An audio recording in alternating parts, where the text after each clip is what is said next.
Hello दोस्तों, आप सभी का हमारे चैनल सरकारी नौकरी में स्वागत है। दोस्तों, आज हम बात करेंगे 8वें वेतन आयोग के बारे में। कैबिनेट सचिव का मिल गया जवाब।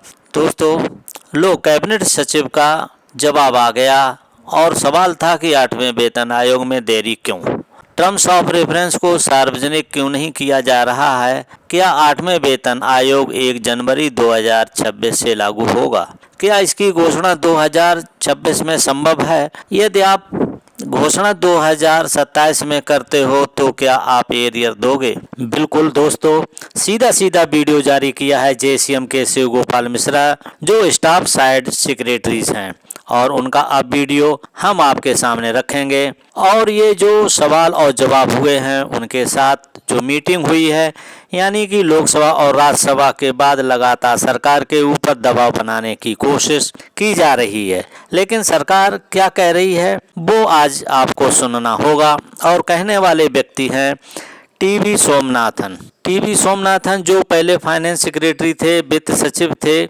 उन्होंने पेंशन संशोधन यानी यूपीएस प्रणाली के लिए पूरा काम किया और उस काम में एक्सपर्ट हैं, इसलिए उसके बाद इनका प्रमोशन हो जाता है और ये वरिष्ठ अधिकारी हैं, यानी इस देश के सबसे वरिष्ठ अधिकारी हैं। माननीय प्रधानमंत्री जी के भरोसेमंद हैं और उनके सलाहकार हैं। अब इसमें मीटिंग करनी पड़ी जेसीएम के शिव गोपाल मिश्रा साहब ने। और जेसीएम क्या है, जैसा हम सभी जानते हैं कि ज्वाइंट कंसल्टिंग मशीनरी और ये आधिकारिक है सरकार की तरफ से, यानी कि कर्मचारियों की चिंता हो, कर्मचारियों की पेंशन संबंधी हो, सीधी शांतिपूर्वक बात करने के लिए अधिकृत हैं। जैसा कि 1996 से, यानी ये सरकार ने इस तरीके की एक कमेटी बनाई जेसीएम, और जिसमें अलग अलग विभाग के बहुत सारे कर्मचारी और नेता होते हैं, और वो कर्मचारी का पक्ष सरकार के सामने रखते हैं।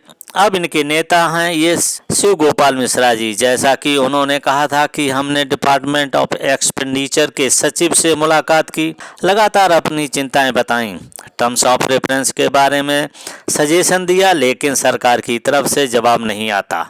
और सीधा उन्होंने टाइम लिया कैबिनेट सचिव से मिलने का।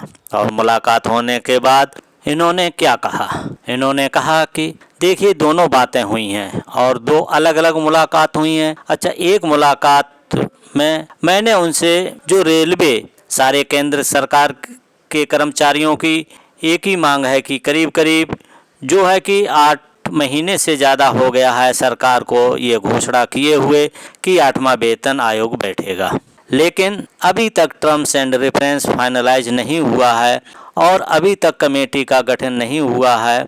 और टर्म्स एंड रेफरेंस के बारे में जैसी स्टाफ साइड से मीटिंग भी हो चुकी है, तो ये जो विलम्ब है वो केंद्र सरकार के कर्मचारियों को काफ़ी जो है तंग कर रहा है, क्योंकि ये पे कमीशन की जो रिपोर्ट है वो 1 जनवरी 2026 से लागू होगी जी। तो लोग कहते हैं अभी तक जब कमेटी नहीं बैठी है तो ये 1 जनवरी 2026 से लागू होगा। अगर मैं ये मान लूँ कि चलो 2026 से नहीं लागू होगा और ये जो है वो 2027 से लागू होगा, 2027 में आएगी रिपोर्ट, तो फिर सवाल है कि लोगों के सामने आ जाता है कि फिर इसका जो अलाउंसेस हैं उनका क्या होगा जी। मान लीजिए आप तनख्वाह तो बढ़ा देंगे 1 जनवरी 2026 से, लेकिन अलाउंसेस के बारे में आप क्या कहेंगे कि अब आपका जब रिपोर्ट आएगी तब से देंगे। तो आजकल के जो लोग हैं वो सारी चीज़ समझते हैं, इसलिए हमने मुलाकात की थी और मैंने उनसे कहा कि भाई इसको लेकर के लोगों के अंदर बहुत जिज्ञासा है। उन्होंने कहा नई चीज़ें प्रोसेस में हैं, तो बहुत जल्दी इस फैसला आ जाएगा। जैसा दोस्तों आपने सुना, उन्होंने कहा कि केंद्रीय कर्मचारियों की चिंता है और ये चिंता ये है कि आपने 8 महीने पहले यानी 16 जनवरी 2025 को 8वें वेतन आयोग की घोषणा की। हम लोगों में खुशी की लहर दौड़ गई और सरकार पर भरोसा हो गया। जैसे सरकार उन दिनों कह रही थी कि नहीं, हम आपके टैक्स में भी ज़्यादा छूट देंगे और मध्यम वर्ग का पूरा ख्याल रखेंगे। उसी वक्त जो कि जबकि हम घोषणा का इंतजार कर रहे थे, शायद 30 जनवरी के आसपास होगी, लेकिन माननीय प्रधानमंत्री जी ने 16 जनवरी 2025 को ये घोषणा करके हम सभी लोगों को चौंका दिया और उसके बाद एकदम शांत हो गई। सब में बेचैनी है, अलग अलग प्रकार की खबरें, अलग अलग प्रकार के सर्वे जो कि आकर के हमें और निराश करते जा रहे हैं। इसके बारे में उन्होंने कहा कि आखिर विलंब क्यों है, जबकि टीवी सोमनाथन जी ने 8वें वेतन आयोग को लेकर पहले कहा था जब वो वित्त सचिव थे। उन्होंने कहा है कि इसके लिए 5-6 महीने बहुत हैं। यदि उनसे पूछा गया कि 7वें वेतन आयोग तो फरवरी 2014 में हो गया था, तो उसकी घोषणा, तो उन्होंने कहा कि कांग्रेस पार्टी का चुनाव स्टैंड था, चुनाव की वजह से कर दिया, हमें इतना समय नहीं लगेगा। बिल्कुल सही कहा, समय नहीं लगेगा, क्योंकि इन्होंने कहा कि सारी चीज़ प्रोसेस में है। सबसे पहले अब आप सुनिए, सारी चीज़ प्रोसेस में है, इसको अंडरलाइन कीजिए। और प्रोसेस में क्या है, जैसा कि आप समझ सकते हैं, एवेंट कैपिटल की रिपोर्ट ने कहा था कि आप अगला जो फिटमेंट फैक्टर होगा वो आपका 1.83 से 2.46 के बीच में होगा। यानी इतनी बड़ी गुगली मार के खबर छल के चलने लगी कि 30 से 34% आपकी पे और पेंशन में बढ़ोतरी होती है। उसके बाद एक कॉनिक करके दूसरे फाइनेंशियल कंपनी, उसकी रिपोर्ट आती है, आपका फिटमेंट फैक्टर 1.8 होगा। अब उसके बाद से सारे रिपोर्ट्स आती हैं 21 और 22 जुलाई, जो कि राज्यसभा लोकसभा में सवाल पूछने के बाद, यानी सरकार पूरा प्रोसेस कर रही है, ये बात तो क्लियर है। लेकिन सरकार देखना चाहती है कि जितनी जल्दी जितनी हम खबरें फैलाएंगे उनका रिस्पांस क्या मिलता है। और इसी के तहत उन्होंने कहा कि आप टर्म्स ऑफ रेफरेंस जो फाइनल तो करिए। श्री गोपाल मिश्रा जी ने टर्म्स ऑफ रेफरेंस की बात की, जो पॉइंट हमने दिए आपने स्वीकार किया, उसका हम धन्यवाद देते हैं। जैसा कि वित्त राज्य मंत्री पंकज चौधरी जी ने राज्यसभा के अंदर सभी के सामने बता दिया था कि जेसीएम स्टाफ साइड की तरफ से उन्हें जो पॉइंट मिले हैं वो इस प्रकार हैं। और पॉइंट्स के लिए उन्होंने कहा था कि नहीं, उन्होंने कहा कि फैमिली यूनिट को बढ़ाना, 3 से 3.6 करना, माता पिता को उसके अंदर जोड़ना। उसके साथ उन्होंने कहा कि कुछ पे लेवल्स हैं जो नीचे लेवल हैं उनको मर्ज करना, ये बात कही थी। फिटमेंट फैक्टर में सुधार, क्योंकि पुरानी चीज़ों को लगभग उन्होंने कहा है कि 60 साल पहले की चीज़ों और आज की चीज़ों की रिक्वायरमेंट है, उनको इसके अंदर शामिल कीजिए। तमाम बातें कहने के बाद उन्होंने कुछ पॉइंट कहे थे।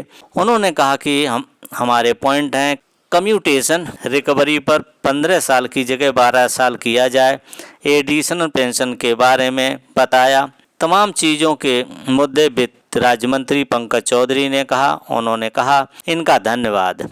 अब उनका जवाब आता है, आप परेशान मत होइए, सारी चीज़ें समय पर लागू हो जाएंगी। उन्होंने कहा कि माना कि 1 जनवरी 2026 को तो इम्पॉसिबल है, क्योंकि अभी तक आपने टर्म्स ऑफ रेफरेंस और आयोग की घोषणा ही नहीं की है। सर तो कैसे होगा?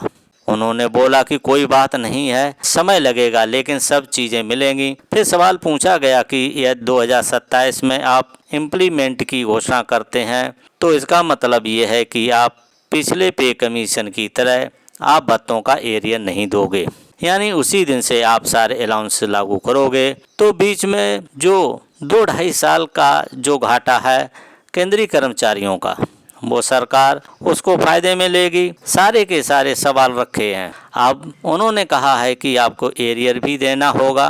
केंद्रीय कर्मचारी कौन? वो कहा कि 10 साल हम इंतजार करते हैं। इस बात को लेकर हमारी उम्मीदें रहती हैं। डीए मर्ज की बात की सारे सवालों के जवाब में उन्होंने इस तरीके से दिए। तो दोस्तों, जैसा कि आप समझ सकते हो कि केंद्रीय कर्मचारियों की जिस तरीके से अभी जो खबरें चल रही हैं, जिस तरीके से फाइनेंशियल कंपनी की जो रिपोर्ट अपनी लगातार दे रही है, अब लाके इन्होंने 1.92 से बड़े लगभग 30 से 32% यानी कि फिटमेंट फैक्टर आपका 2.1 या 2.2 होने वाला था, अब सीधे 1.8 पर लाके इन्होंने खड़ा कर दिया है। और अब सरकार चाहती है आखिर इसकी प्रतिक्रिया क्या आती है, उसके हिसाब से सरकार अपना काम करेगी। दोस्तों, हम आपसे यही एक सवाल पूछना चाहते हैं कि क्या सरकार ने अपना मन बना रखा है? क्या अब आगे की जितनी ये चीज़ें हो रही हैं सब फॉर्मेलिटीज़ हैं? सरकार चाह रही है, सरकार को खुद पता है, क्योंकि टर्म्स ऑफ रेफरेंस भी एक्सेप्ट कर दिया जाता है और आयोग भी बनेगा। आयोग 15 महीने लेता है, 1 साल लेता है, अपनी रिपोर्ट सरकार को देगी। तो क्या सरकार मानेगी? सरकार वही करेगी जो सरकार ने पहले से प्लान करके रखा है। जैसे जैसे कि रिपोर्ट आ रही है, जैसा कि आपने कहा है कि 1.8 लाख करोड़ का अतिरिक्त प्रभाव सरकार पे पड़ेगा, तो सारी कैलकुलेशन सरकार ने बना ली है। आपको क्या मिलेगा ये सिर्फ और सिर्फ मोदी जी जानते हैं। इसके ऊपर आपकी क्या राय है? दोस्तों, ये जानकारी आपको देनी थी। ये जानकारी कैसी लगी आप हमें कमेंट में ज़रूर बताइए। यह जानकारी अच्छी लगी हो तो लाइक करके अधिक से अधिक शेयर कर दीजिए। यदि आप पहली बार इस चैनल को देख रहे हैं तो इस चैनल को सब्सक्राइब ज़रूर करें। सब्सक्राइब करने के बाद घंटी वाले निशान को दबा करके ऑल पर सेट कर दीजिए, जिससे हमारे आने वाले हर अपडेट आपको सबसे पहले मिले। दोस्तों, इस वीडियो को देखने के लिए थैंक यू फॉर वॉचिंग। अब मिलेंगे नेक्स्ट वीडियो में नई जानकारी के साथ।